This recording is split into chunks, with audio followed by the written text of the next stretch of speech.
Hello, friends, and welcome to the Exams Made Simple. And we are back again with the Hindu Complete Newspaper analysis for 4th of November 2022. 4 नवंबर 2022 का the Hindu newspaper देखेंगे. Start करने से पहले अगर आप लोगों को कंटेंट अच्छा लगता है तो please do like it. Like ज़रूर किया करिए. अगर सपोज करो 2000 लोग भी देख रहे हैं, अगर 500 600 700 लाइक भी नहीं आते तो कोई मतलब नहीं रहता ना. तो प्लीज़ आप लोग अपनी रिस्पॉन्सिबिलिटी समझ के कंटेंट लाइक ज़रूर किया करिए. स्टार्ट करते हैं आज का कंटेंट विद क्वेश्चंस. सबसे पहले आज के सवाल. पहला सवाल है, why is a plant called Senna spectabilis often mentioned in news. क्यों सेन्ना स्पेक्टेबुलिस का नाम आया है? कल के पेपर में ही आया था, इनफैक्ट मैंने आपको बताया भी था. Options are, first, its extract can be used in biodiesel production. B, it is used in production of technical textiles. C, it is known to reduce biodiversity in an area where it grows. And D, it is used to produce anti malarial drugs. तो क्यों हमने senna spectabilis का नाम देखा है? The correct answer for this will be C, क्योंकि ये एक इन्वेजिव क्रॉप है, इन्वेजिव प्लांट है, इसलिए ये अपने एरिया के आसपास की बायोडाइवर्सिटी को रिड्यूस कर देता है. ऑब्वियस सी बात है, compete करता है उनके साथ सॉइल और स्पेस और उनके साथ सनलाइट के लिए, इसलिए उनको रिड्यूस करता है. First question is there. Second question है, consider the following statements with respect to National Technical Textiles Mission. तो नेशनल टेक्निकल टेक्सटाइल मिशन के बारे में आपको बताना है कौन सा स्टेटमेंट सही है. पहला स्टेटमेंट कह रहा है, the mission is launched by ministry of textiles and it aims to position India as a global leader in technical textiles. दूसरा स्टेटमेंट कह रहा है, the mission includes projects from specialty fibers, smart textiles, geo textiles and agro textiles. तो आपको बताना है कौन से स्टेटमेंट जो हैं वो सही है, one only, two only, both या none. Think of the answer. Now let me tell you the answer. The correct answer for this will be both 1 and 2 is the correct answer. Both 1 and 2 दोनों ही सही statement है. आपके लिए एक सवाल मैं ज़रूर पूछना चाहता हूँ कि टेक्निकल टेक्सटाइल्स कौन से होते हैं, which are the technical textiles. ठीक है ना. तो ज़रूर अपनी तरफ से कोशिश करिएगा कि बता सकें आप कि टेक्निकल टेक्सटाइल्स हम किसको बोलते हैं. अगर आप लोग नहीं बता पाए तो मैं बता दूंगा. वैसे चलो मैं बता ही देता हूँ. वैसे देखो, टेक्निकल टेक्सटाइल्स वो होते हैं जो बहुत टेक्निकल, जैसे कोई काम होना, टेक्निकल काम को करते समय जो पहने जाते हैं. जैसे मान लो कि जैसे आप इलेक्ट्रिसिटी के लिए जब जाते हो, बिजली का काम करने जब जा रहे हो, तो बिजली का काम करने जब जाओगे तो आपको स्पेशल एक कपड़ा पहनना पड़ेगा. सपोज़ करो आप कोई ऐसा काम करने जा रहे हो जो कि एक टेक्निकल फंक्शन है, मतलब एस्थेटिक्स के लिए जब आप कपड़े नहीं पहनते हो, रादर आप किसी एक टेक्निकल काम के लिए कपड़े पहनते हो, उन कपड़ों को हम क्या बोलते हैं? Technical textiles. ठीक है ना. तो जैसे मेडिकल टेक्सटाइल्स हो गए, या एग्रो टेक्सटाइल्स हो गए, या जियो टेक्सटाइल्स हो गए, अलग अलग काम के लिए. These are all specific to a particular function, है ना. तो all these are technical textiles. ठीक है ना. तो याद रखिएगा, this is the thing which is important, and ये आपको याद रखना है. ठीक है. तीसरा सवाल आपके सामने ये है स्क्रीन पे. The third question is, consider the following statements with respect to Shanghai corporation organization. SCO के रिगार्डिंग स्टेटमेंट्स है. पहला स्टेटमेंट कह रहा है, the council of heads of the government is the supreme decision making body of the SCO. दूसरा statement कह रहा है, RATS executive committee is a permanent organ of SCO which serves to promote cooperation against separatism. Then third statement कह रहा है, the organization has observers and dialogue partners across 3 continents. तो आपको बताना है करेक्ट स्टेटमेंट्स इनमें से कौन कौन से हैं. Which of the following are the correct statements. तो the correct statements are second and third. दूसरा एंड तीसरा तो बिल्कुल सही है. पहला ज़रूर गलत है. पहला इसलिए गलत है क्योंकि the council of heads of the government नहीं, बल्कि heads of the state council करके एक बॉडी है, heads of the state council. तो heads of the state council is the supreme decision making body, not your this. ठीक है ना. तो ये आपको याद रखना है. एंड रैट्स वाला बिल्कुल सही है कि एग्जीक्यूटिव कमेटी एक परमानेंट ऑर्गन है सीओ का. एंड तीसरा भी स्टेटमेंट बिल्कुल सही है कि जो ऑर्गेनाइजेशन है उसके ऑब्जर्वर्स, डायलॉग पार्टनर्स 3 कॉन्टिनेंट से आते हैं. ठीक है. तो I hope you got clarity regarding that as well. आपको समझ में आ गया होगा. आगे मूव करते हैं न्यूज़ एनालिसिस पार्ट में. तो कल इमरान खान के ऊपर एक असैसिनेशन बिड हुआ, जिसमें कि हालांकि वो इंजर्ड हुए, वो सेफ रह गए, and that is a thing. लेकिन this was a clear cut assassination attempt on Imran Khan. Imran Khan को आप सब जानते हैं, पाकिस्तान के पूर्व प्रधानमंत्री भी हैं और पाकिस्तान के बहुत बड़े गेंदबाज भी रह चुके हैं, है ना, तो अपने टाइम के. तो these are the things which are important to understand. आगे मूव करते हैं फ्रंट पेज के और कुछ न्यूज़ आइटम्स है। यहाँ पे आपको एक डांस करते हुए कुछ लोग दिख रहे होंगे। They are the Garo tribal community people from Wangala performing the Wangala dance. तो याद रखिएगा, दो फैक्ट्स हमको मिल गए। एक तो गारो ट्राइबल कम्युनिटी, गारो, खासी एंड जयंतिया, ये मेघालय का रीजन है, आपको पता होगा। गारो, खासी एंड जयंतिया मेघालय रीजन में। यहाँ पर ये जब अपन देखते हैं इधर जो पेनिनसुलर प्लेटू है, जब ये वो एक्सटेंड होता है, इट एक्सटेंड्स टू, पहले तो आपका छोटा नागपुर राज्य में ये सब छोटा नागपुर वाले रीजन में रहता है, फिर यहाँ पे बंगाल वाले रीजन में मालदा गैप आता है, और उसके बाद ये थोड़ा सा नॉर्थ ईस्ट वाले रीजन में भी जाता है। तो ये उसी का एक्सटेंशन है। This is Garo, Khasi, Jaintia hills, वहीं उसी के एक्सटेंशन है। They are on that part only. Garo, Khasi, Jaintia आपका पूर्वांचल हिल्स में नहीं आते हैं, एक चीज़ आप ज़रूर याद रखिएगा। कई लोग कंफ्यूज रहते हैं, कई लोग कहते हैं कि सर क्या ये हिमालयाज का पार्ट है या नहीं, पूर्वांचल की तरफ जो आता है। तो हिमालयाज आपका इस तरीके से यहाँ नामचा बारवा है, नामचा बारवा से इस तरीके से नीचे टर्न ले लेता है, लेकिन गारो, खासी, जयंतिया जो यहाँ पे मेघालय में, they are not part of the Himalayan belt, है ना, तो ये हिमालयन बेल्ट का पार्ट नहीं है। This is the thing. और यहाँ पे गारो ट्राइबल कम्युनिटी जो है वो परफॉर्म कर रही है Wangala dance on the occasion of Rising Sun Water Fest 2022। तो वहाँ पे the Rising Sun Water Fest हो रहा है ना, तो याद रखिएगा इसको। एक और फैक्ट इसी न्यूज़ आइटम में आपको मिलेगा, वो है this was performed on the bank of Umiam lake, Umiam lake in Meghalaya. तो याद रखिएगा, उमियम लेक है जो कि मेघालय में, वहाँ पे ये परफॉर्म किया जाता है। तो उमियम लेक हो गई मेघालय की, और गारो ट्राइब हो गई, और यहाँ पे वांगला डांस हो गया। तो ये are three facts which are important. Punjab government failed to curb the stubble burning. तो ऑब्वियस सी बात है, पंजाब गवर्नमेंट स्टबल बर्निंग को रोकने में सफल नहीं रह पाई, क्योंकि जो एयर क्वालिटी है दिल्ली की वो सीवियर कैटेगरी की हो चुकी है ना, ठीक है ना। और पंजाब, आप सबको पता है, वैसे भी वहाँ पे क्या यूज़ करने से मना कर दिया था, Pusa decomposer, Pusa bio decomposer, जो IARI पूसा इंस्टीट्यूट ने बनाया था। वो एक माइक्रोबियल सोल्यूशन है जो कि डेवलप किया गया था इंडियन एग्रीकल्चरल रिसर्च इंस्टीट्यूट के द्वारा, पूसा बायो डिकम्पोजर। और ये जब आप स्टबल के ऊपर छिड़क देते हो तो उसी को वहाँ पे गला करके मैन्योर बना देती है। तो but Punjab had fallen short of this promise as well, क्योंकि they officially refuse to use the Pusa bio decomposer spray, और इसको यूज़ भी नहीं किया था, और ये हो भी नहीं पाया। That is the thing. Now the third news is very very important from the front page. बहुत अच्छी न्यूज़ है।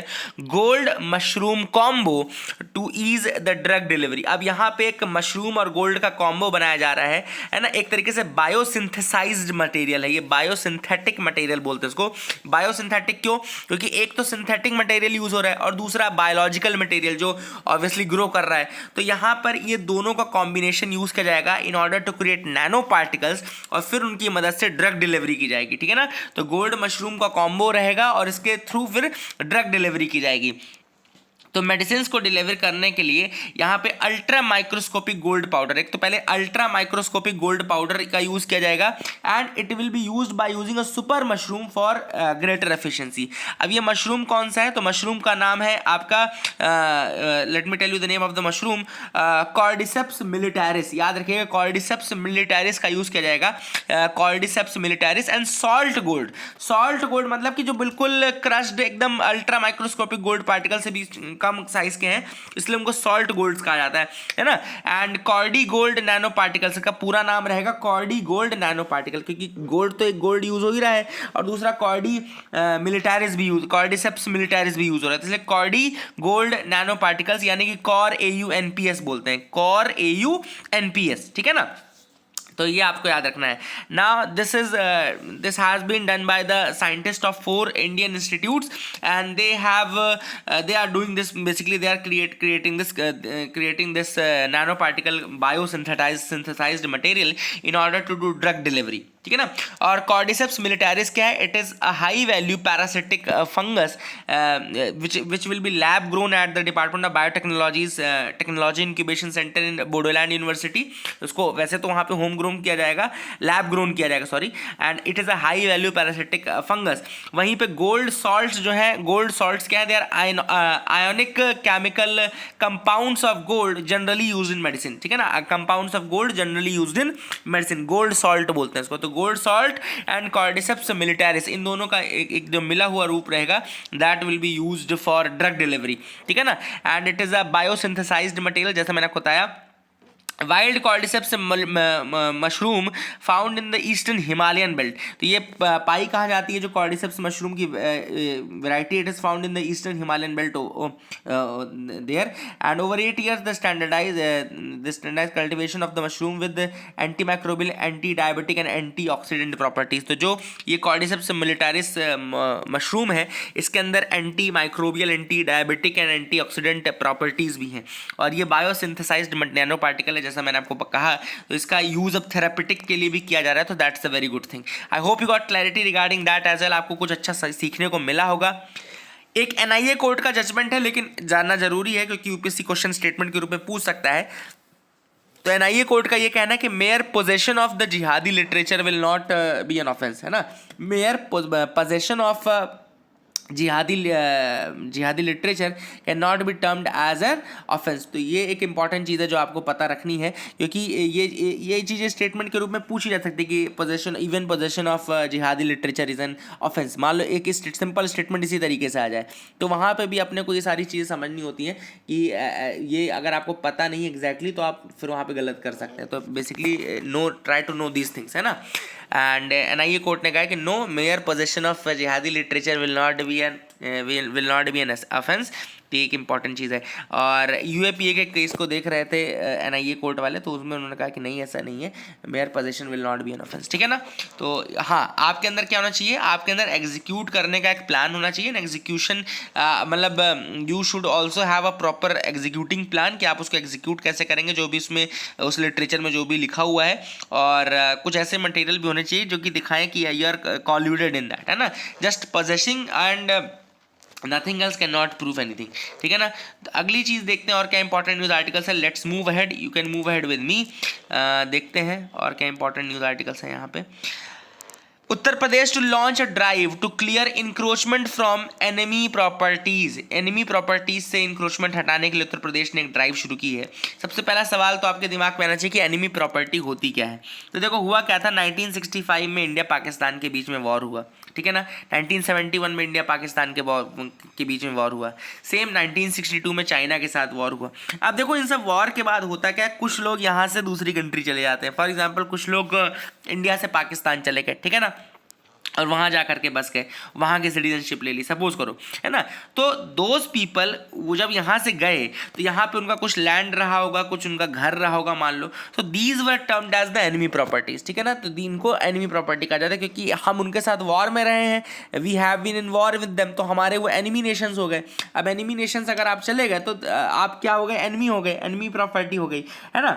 और एनिमी प्रॉपर्टी के लिए रूल बनाया गया 1968 में इंडिया में, जिसको एनिमी प्रॉपर्टी एक्ट कहा जाता है, ठीक है ना। तो एनिमी प्रॉपर्टी एक्ट कहा जाता है, 1968 में वो एक्ट लाया गया और उसके एक्ट के अंतर्गत एक custodian of enemy property in India बनाया गया। सेंट्रल गवर्नमेंट के अंतर्गत एक कस्टोडियन ऑफ एनिमी प्रॉपर्टी बनाया गया। यहाँ पे लिखा भी है, let me show you that, custodian of enemy property बनाया गया। And custodian of enemy property of India department बनाया गया to look after the properties left behind by the people who migrated to Pakistan और countries with whom India has hostilities. मतलब enemy property में वही properties आएंगी जहाँ के यहाँ पे लोग ऐसे देश में गए हैं जो कि एनिमी नेशंस है। इंडिया के एनिमी नेशंस में कौन कौन हो गया, जैसे आपका चाइना हो गया, जैसे आपका पाकिस्तान हो गया, these are the enemy nations, ठीक है ना, क्योंकि यहाँ पे लोग ये कंट्रीज हमारे साथ वॉर में रही हैं, ठीक है। तो दैट इज अ थिंग, इन्हीं की प्रॉपर्टी जो है वो एनिमी प्रॉपर्टी कहलाती है। और इसके लिए 1968 में एनिमी प्रॉपर्टी एक्ट आया था जिसमें एक custodian of enemy property of India बनाया गया डिपार्टमेंट जो कि एनिमी प्रॉपर्टी को की वो करेगा। अभी रिसेंटली 2017 में एक और अमेंडमेंट लाया गया था जिसमें एनिमी प्रॉपर्टी की डेफिनेशन को और ज़्यादा एक्सपैंड किया गया था और ये कहा गया था कि उसके एयर्स जो एनिमी प्रॉपर्टी के ओनर्स, उनके एयर्स जो हैं, उनके आने वाली जनरेशन जो हैं वो भी एनिमी, उनके भी फर्म्स हैं, ये सब एनिमी फर्म्स कहलाएंगे। दूसरी चीज़, एक और इंपॉर्टेंट चीज़ कि enemy will remain enemy even if there is death, even if he has vanished. मतलब ऐसा नहीं कि अगर वो एनिमी प्रॉपर्टी रही होगी लेकिन मान लो वो व्यक्ति मर गया है तो उसके एयर आके बोले कि अब ये तो एनिमी प्रॉपर्टी नहीं है, नहीं, वो डेथ के बाद भी एनिमी प्रॉपर्टी रहेगी, चाहे वो और किसी और देश का नेशनल बन जाए तो भी वो एनिमी प्रॉपर्टी ही रहेगी। So all these facts are very important to understand. I hope you got clarity regarding that. आगे मूव करते हैं। एक और न्यूज़ है स्टेट स्पेस की ही, तो RISAT satellite makes re entry into earth atmosphere. तो राइसैट 2 नाम की एक सैटेलाइट थी जो कि इसरो ने 2009 में लॉन्च की थी, अभी ये वापस गिर गई है, अनकंट्रोल्ड इसकी री एंट्री हुई है और जकार्ता के पास समुद्र में ये गिर गई थी। तो राइसैट 2 याद रखिएगा 2009 में लॉन्च की गई थी इसरो के द्वारा, एंड अब इसकी अनकंट्रोल्ड री एंट्री हुई है अर्थ के एटमॉस्फेयर में, ठीक है ना।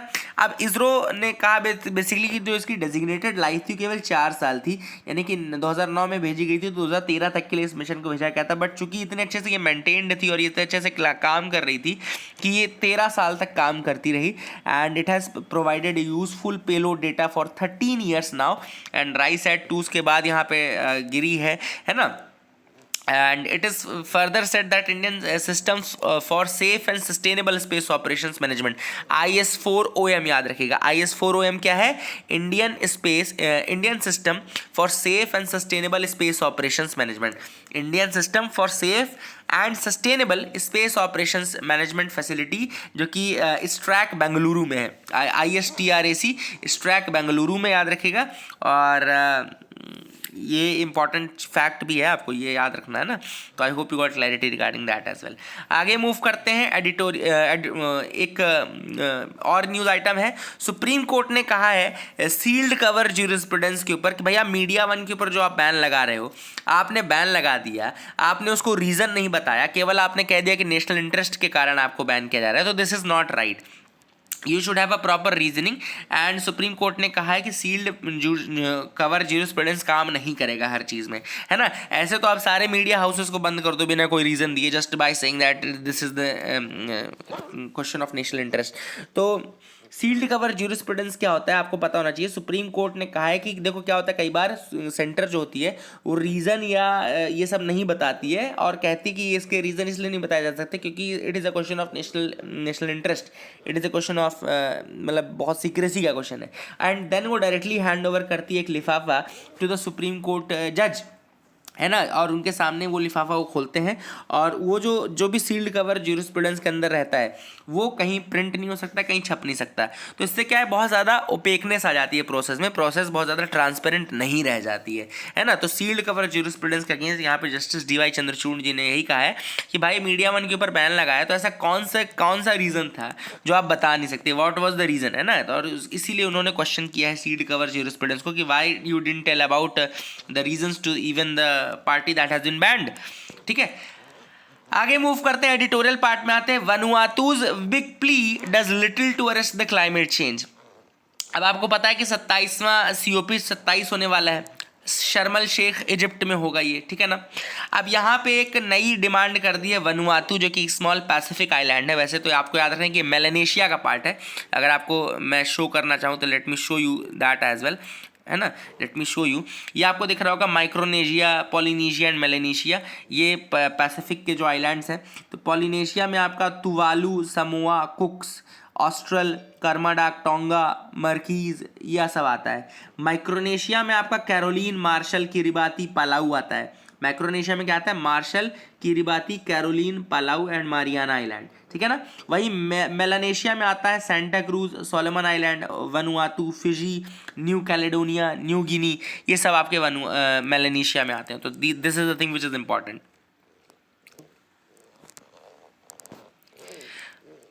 तो अब वनुआतू का जो प्रेसिडेंट है उसने क्या कहा है कि उसने ये कहा है कि भैया एक हम नॉन प्रोलिफरेशन ट्रीटी, जैसे न्यूक्लियर की है ना, न्यूक्लियर नॉन प्रोलिफरेशन ट्रीटी, वैसे ही हम कोल यानी कोल की एक न्यूक्लियर नॉन प्रोलिफरेशन ट्रीटी लाए, फॉसिल फ्यूल्स की, सॉरी, क्योंकि फॉसिल फ्यूल से यूज़ नहीं करेंगे, है ना। अब ऑथर ने यही कहा कि ठीक है आपने डिमांड तो कर दी है, लेकिन क्या ये डिमांड आगे जाएगी, तो नहीं जा पाएगी। ऑथर ने कहा कि वनुआतू जो है वो स्मॉल आइलैंड डेवलपिंग स्टेट्स का एक लीडर के रूप में आया है। Small island developing states, SIDS बोलते हैं इनको, SIDS बोलते हैं। एक्चुअली हुआ क्या था मैं आपको बता दूं, 1990 में जब कॉन्फ्रेंस होने वाली थी 1990 में एक ऑर्गेनाइजेशन बनाई गई, इंटर गवर्नमेंटल ऑर्गेनाइजेशन बनाई गई, जिसको हम बोलते हैं alliance of small island states. Alliance of small island states, याद रखिएगा, alliance of small island state 1990 में एक इंटर गवर्नमेंटल ऑर्गेनाइजेशन के रूप में बनाई गई। तब उस समय सेकेंड वर्ल्ड क्लाइमेट कॉन्फ्रेंस चल रही थी, मतलब चल रही थी जेनेवा में, सेकेंड वर्ल्ड क्लाइमेट कॉन्फ्रेंस चल रही थी जेनेवा में। तब ये alliance of small island states बनाया गया और इन्होंने कहा कि हम स्मॉल आइलैंड स्टेट्स जो हैं हमारे यहाँ बेसिकली पर्पस यही था इनका कि स्मॉल आइलैंड डेवलपिंग स्टेट जो है, SIDS जो है, उनका ग्लोबल वार्मिंग के लिए क्या पॉलिसी रहेगा, उनकी क्या वॉइस रहेगी, उनके क्या कंसर्न्स रहेंगे, इसको रेज करने के लिए इसको बनाया गया। इसमें लगभग 39 मेंबर्स हैं, जिसमें 37 मेंबर्स हैं और 2 जिसमें कुक्स आइलैंड और न्यू आते हैं, दे participate with in the UN। तो टोटल 39 स्टेट्स हैं जो कि इसमें ऐसे पार्टिसिपेट करते हैं, तो ये आपको याद रखना है, ठीक है ना। अब यहाँ पे वनुआतु ने ये डिमांड किया। अब ऑथर का ये कहना है कि भाई देखो, जब COP26 हुआ था तो भी ऐसी डिमांड चल रही थी कि भैया कोल को फेज आउट कर देना है, कोल को फेज आउट कर देना है, लेकिन तब इंडिया ने कहा था फेज आउट नहीं, फेज डाउन करना है, फेज डाउन करना है। तो this was the thing which India did in COP26 कि हमने कहा कि भैया फेज आउट नहीं करेंगे, हम फेज डाउन करेंगे, ठीक है ना। और इसका रीजन भी सही है क्योंकि इंडिया ने कई बार ये चीज़ कही है, पॉइंट आउट कि भैया डेवलप्ड नेशंस ने तो अपना कोटा यूज कर लिया ऑलरेडी, आज भी वो यूज कर रहे हैं और डेवलप्ड नेशन पूरा डेवलप हो चुके हैं, बट डेवलपिंग नेशंस अपने कॉस्ट पे क्यों ऐसा करें। जब तक कि डेवलप्ड नेशन जो है, जब तक कि डेवलप्ड नेशन जानना है, जब उन तक उनको टेक्नोलॉजी ट्रांसफर नहीं करेंगे, जब तक उनको $100 बिलियन जो उन्होंने प्रॉमिस किया था वो नहीं देंगे, जब तक वो उनको मतलब असिस्टेंस नहीं देंगे इन द ट्रांजिशन, तो वो नहीं करेंगे। एंड दूसरी चीज़, डेवलप्ड नेशंस के ऊपर भी डिफरेंशिएटेड रिस्पॉन्सिबिलिटीज़ हैं, मतलब कॉमन बट क्या प्रिंसिपल है, common but differentiated responsibility, CBDR बोलते हैं इसको, है ना। तो वो भी काफ़ी इंपॉर्टेंट है कि डेवलप्ड नेशंस की रिस्पॉन्सिबिलिटी और ज़्यादा है ना कि कम, ठीक है। एंड इंडिया ने भी ये चीज़ कही है। दूसरी चीज़, इंडिया ने एक और चीज़ अभी रिसेंटली कही है, लाइफ आपको पता है, लाइफस्टाइल चेंजेस की बात की है। उन्होंने कहा कि भैया कार्बन को अगर आप हटा भी दोगे तो भी इतना चेंज नहीं होगा जितना आप लाइफस्टाइल चॉइसेस के कारण एमिशन कर रहे हो, है ना। तो that is the thing which is important कि लाइफस्टाइल चेंजेस करने की जरूरत है, उन पर ज़्यादा फोकस करो। हाँ, अगर अभी आपने क्या किया, एक UN बेस्ड एक ट्रीटी बना ली नॉन प्रोलिफरेशन की, ये सब की वो सब की, तो डेवलप्ड नेशंस जो हैं वो और अपनी रिस्पॉन्सिबिलिटी से दूर भाग जाएंगे और अब बोल देंगे कि हाँ अब तो ट्रीटी आ गई ना, अब सब लोग को बराबर करना है और सब लोग अपने उससे दम लगा के करो। तो that is the problem. Vanuatu की जो बिड है वो इसलिए प्रॉब्लमैटिक है, ऑथर ने यहाँ पे यही बताया। आई होप यू गॉट क्लैरिटी। आगे मूव करते हैं, देखते हैं और क्या इंपॉर्टेंट न्यूज़ आर्टिकल्स है जिनके बारे में हमको डिस्कस करना है। तो you can move ahead with me. Husband can reject खुला डिमांड मुस्लिम बोर्ड। अब एक्चुअली हुआ क्या है मैं आपको बता दूं।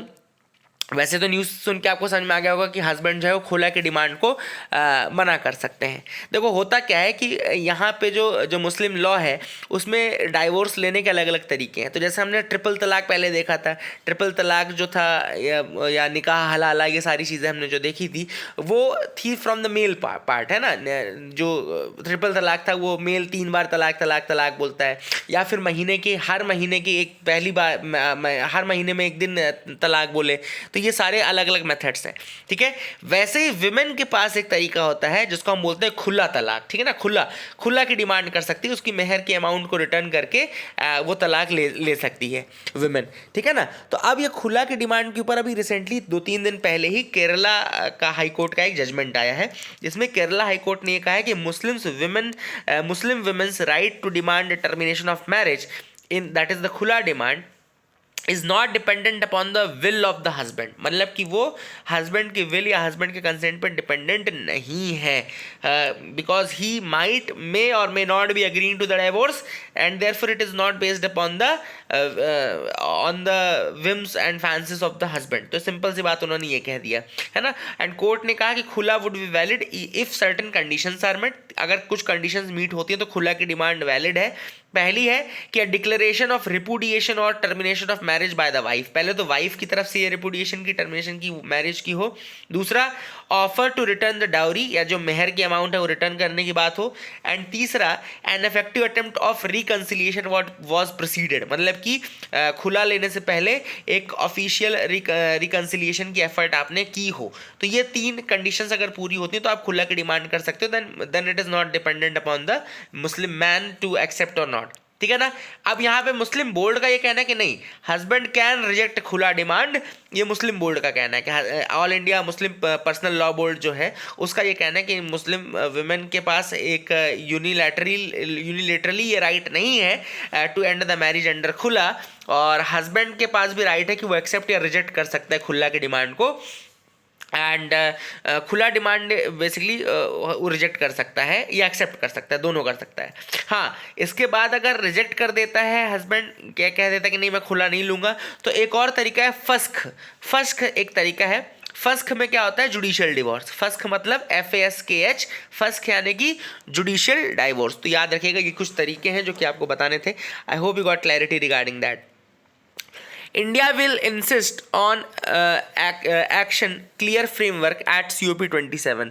तो COP27 में ऐसा कहा जा रहा है कि इंडिया जो है वो बेसिकली डिमांड करेगा, इंसिस्ट करेगा कि एक प्रॉपर एक्शन प्लान बनाया जाए एंड क्लियर पाथवे बनाया जाए, डेवलप किया जाए, ताकि जो कंट्रीज़ हैं वो उसको फॉलो करके आगे बढ़ सकें क्लियर पाथ पे। दूसरा चीज़, इंडिया इस पर ही फोकस करेगा कि $100 बिलियन की जो प्रॉमिस हुई है, जो प्लेज की गई थी, वो आप ज़रूर पूरी करें। That is the thing which is important, है ना। और ये सारी चीज़ें ही ऑब्वियसली इंडिया डिमांड करने वाला है। अभी कोई ऐसी, मुझे तो नहीं लगता कि कार्बन न्यूट्रल होने के लिए कोई मतलब 2070 के अलावा कोई और डेडलाइन इंडिया देने वाला है। So that is the thing which will be there.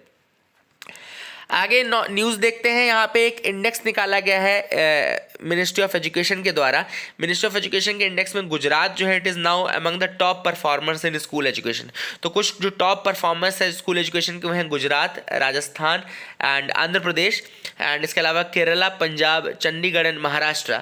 They are under level two of the school education, and ये ग्रेड की गया है by the ministry of education, है ना। उसने ये परफॉर्मेंस ग्रेडिंग निकाली है, ठीक है ना। तो बहुत इंपॉर्टेंट तो नहीं थी, कोई नाम ऐसा नहीं था खास, लेकिन ठीक है।